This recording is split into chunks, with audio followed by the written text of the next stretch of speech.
One of the Western journalists to see Ho Chi Minh most recently found no evidence of any senility.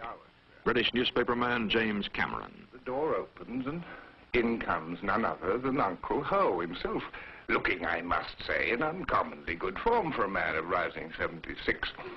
He moved over without any sort of introduction and sat down and poured himself a bottle of beer and started to smoke what it must have been about 200 cigarettes. And, well, if indeed it is the case that he's paraded in his few lucid moments, this must have been certainly one of them, because he gave me the impression of being physically very active.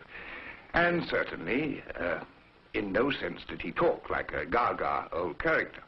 But it is quite true to say he wouldn't talk about politics. When he came over, first of all, he wouldn't be photographed properly. He says, "Today I don't feel photogenic." And he sat down. I said to him, "You know that you're the most photogenic old man in Asia. Well, you know this." He said, "Not today, I'm not." Perhaps as often in the past, when in a difficult situation, Ho prefers to let the younger leaders bear the brunt of the unpopular decisions, while he keeps up his kind old uncle image. Professor Fall. Ho Chi Minh personally told me, he says, well, it took us 8 years to lick you, the French. It'll probably take us 10 years to deal with the Americans, but we'll hold out. Well, the fact is, what he never realized, that the Americans aren't just 3-4 times stronger than the French, but something like 10th to the power of the French. To give you a precise example, the French had a total combat air force of 200 airplanes.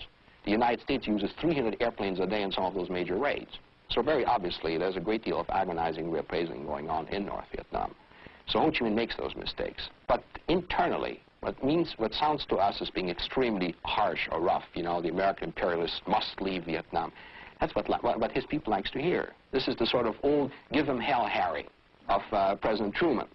And of course, they are up against the biggest power in the world, and there are 18 million people. Ho Chi Minh is of the blood, sweat, and tears school. You don't fight a revolution for 30 years getting clobbered at every turn until finally you come out on top without being of the blood, sweat, and tears school. It's dangerous to second think or to second guess a man like Ho Chi Minh. Yeah, they're much more complicated than that.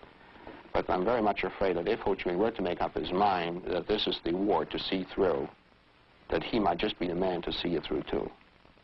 The aged president is still a ferocious nationalist and a shrewd communist revolutionary. This month, the United States made abundantly clear its willingness to negotiate for peace. It's now up to the old man in Hanoi.